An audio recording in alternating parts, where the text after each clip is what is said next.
Como objetivo, en este tema tenemos que ampliaremos nuestros conocimientos en el capitalismo como sistema económico, la revolución industrial y su contexto histórico, centrándonos en las propiedades privadas de los medios de producción. Como primer tema tenemos el aparecimiento de las masas, el urbanismo. Para esto tenemos que primero conocer qué son las masas. Esta es aquella parte de la población que en la antigüedad no formaba parte de los estamentos políticos, sociales y económicos de la época. El aparecimiento de las masas se dio durante el siglo XIX, también utilizándose este concepto para hacer referencia a la mayoría de la población. Ahora, la sociedad de masas nace con el objetivo de descubrir una población que, a diferencia de la nobleza o el clero, no cumplen con privilegios añadidos, privilegios que posteriormente fueron adquiridos tras la revolución. En este sentido, uno de los privilegios que iba en detrimento de los privilegios con los que contaba el clero y la nobleza. El urbanismo nace hacia la era industrial, visto como fundamentos viables para la constitución y transformación, pero su madurez científica se da durante el siglo XX, luego de la Segunda Guerra Mundial, que generó un cambio en la economía social, política, en todos los países del mundo. El término urbanismo procede de la palabra latina urbis, que significa ciudad. En la época antigua tendría su inspiración en Roma. En pleno siglo XXI se desarrolla el concepto de urbanismo sostenible, el cual proyecta generar un entorno humano que representa el medio ambiente en fin de conseguir un lugar que sea mejor para vivir. La prensa de masas y el sancionalismo.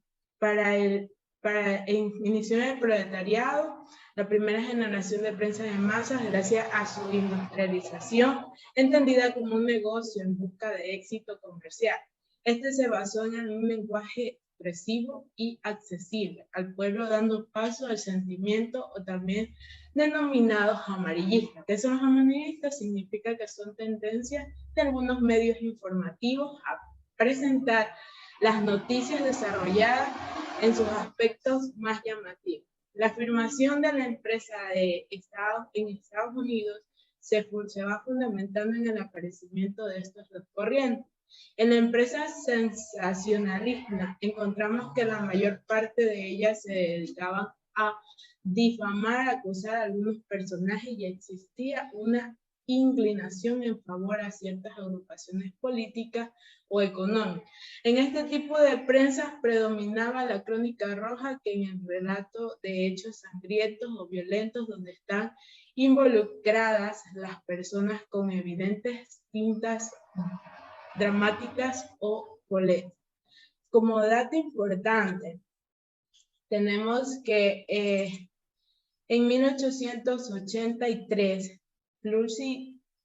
Pulitzer obtenía un gran éxito con el periodo de The New York World, considerándose así como un precursor de esta corriente llamada sensacionalismo. Gracias.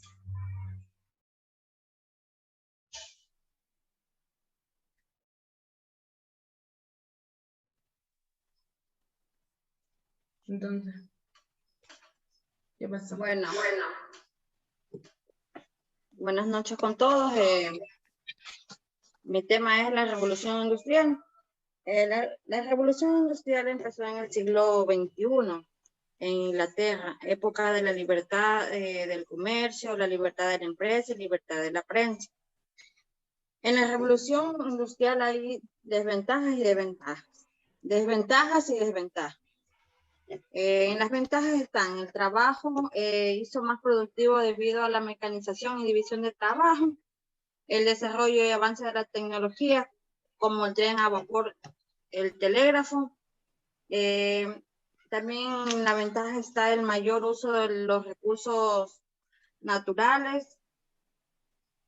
Ejemplo, la siderurgia, la cual permite aleaciones del metal como el acero. En las desventajas están la desigualdad económica, en donde esto genera clases, ¿me escuchan?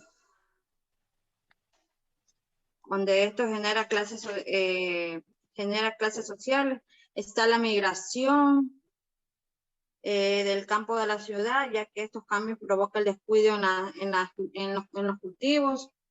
Existe Pulitzer y Heard, en donde los dos son grandes empresarios, en donde Pulitzer era creador de la prensa amarillista y Heard era un gran minero. Gracias.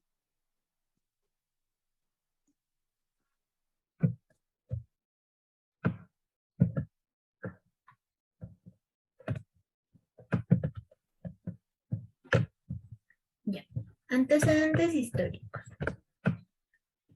Después de la creación del primer avance de la comunicación, la humanidad empezó a crear varios medios electrónicos. Es como, por ejemplo, el radio, el cine, la televisión. En Inglaterra se desarrolla la primera apertura del incremento de nuevas materias. Esto le servía para poder mejorar su economía. En Inglaterra también tenían la necesidad de expandir sus territorios, ya que algunas potencias antiguas generaron medios de comunicación que podían atravesar océanos, mares y continentes. Gracias a esto, Inglaterra logró crear el primer telégrafo. El telégrafo y el teléfono. La palabra telégrafo como significado tiene escribir a distancia. Es conocido como el primer dispositivo que se encarga de transmitir mensajes escritos a larga distancia.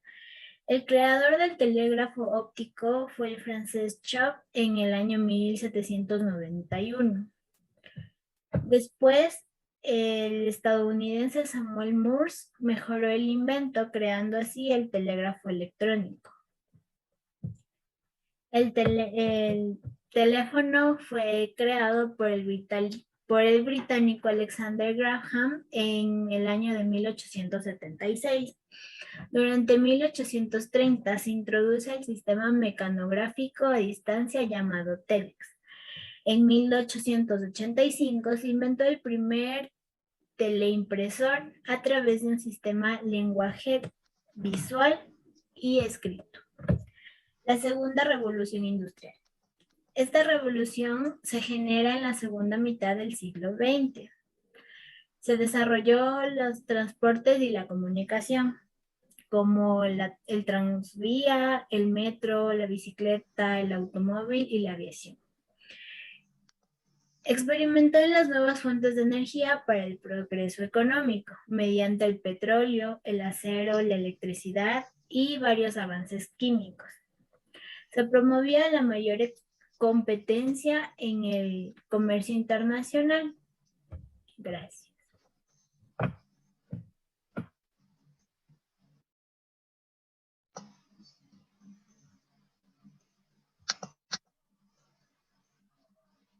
Bueno, muy buenas noches. Mi tema a tratar es sobre los hermanos Lumière y el nacimiento del cine.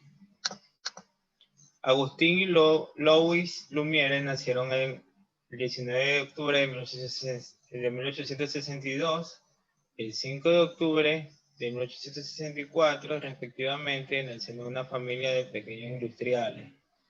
Es una época en que la burguesía capitalista celebraba sus primeras victorias. Ya, su padre, Antoni, había trabajado en su juventud como pintor de rótulos para comercio. Se trasladó luego a Besançon y dispuesto a dedicarse a la fotografía, fue así como ellos abrieron un estudio fotográfico. De ahí ellos se inventaron la fotografía instantánea y las placas fotográficas. Existían, sin embargo, que a los 16 años ellos comenzaron a experimentar con ella y las cámaras.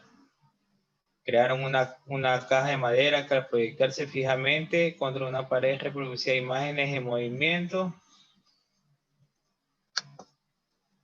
Y ellos poco a poco comenzaron a creer lo que es el cinematógrafo en 1895.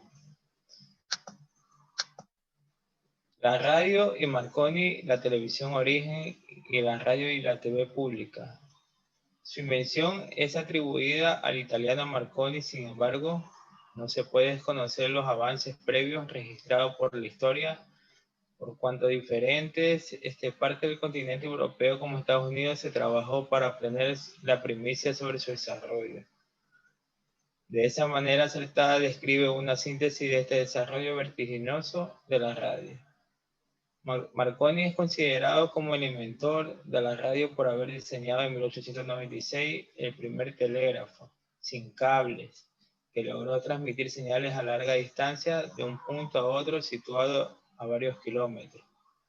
En 1901 se generó la primera comunicación por telégrafo a través del Océano Atlántico entre Inglaterra y Canadá. Y también crearon lo que es la televisión, que es la historia de la televisión, se origina en 1884, cuando Paul Nipkow diseña el disco que lleva su nombre después de que el ingeniero de radio estadounidense Philo Taylor inventó el tubo disertor de imágenes, siendo estos dos inventos los que más adelante marcarían los inicios del sistema de televisión electrónica en el 2017. Muchas gracias. Como último punto, voy a exponer la crónica de la aplicación anunciada, el programa de información audiencia abierta. Como parte del resumen podemos destacar la aplicación del rey Juan Carlos I, la cual se dio en junio del 2014. Fue relatada por la mayoría de los medios de comunicación como un acontecimiento inesperado. Sin embargo, el programa de información de TV Audiencia Abierta, dedicado a la jefatura del Estado, lleva casi 2 años preparando el terreno, destacando las cualidades del príncipe heredero frente a un rey cuya pérdida de credibilidad cada vez mayor se ponía en evidencia.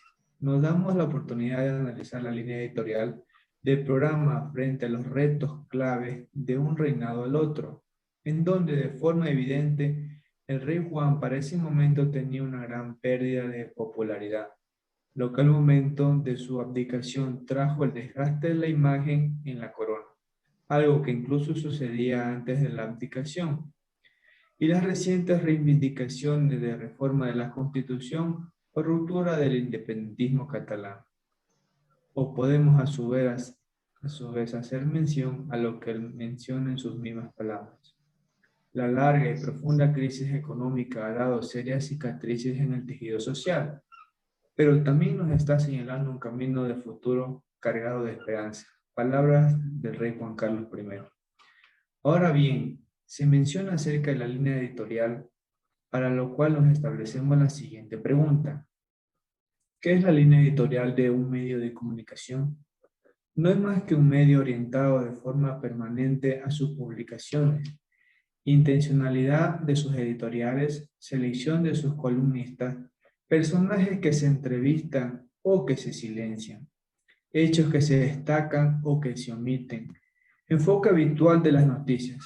Para descubrir esa línea editorial, como para conocer el carácter de una persona, es necesario un seguimiento crítico de sus ediciones y emisiones y de sus reacciones frente a los hechos. Si se trata de adoptar una línea editorial, los responsables del medio de comunicación deberán responder su intención. Reflejado en la monarquía, esto sucede siempre. Se tiene que transmitir lo que sea de su conveniencia, así no refleje la realidad de los hechos. Gracias.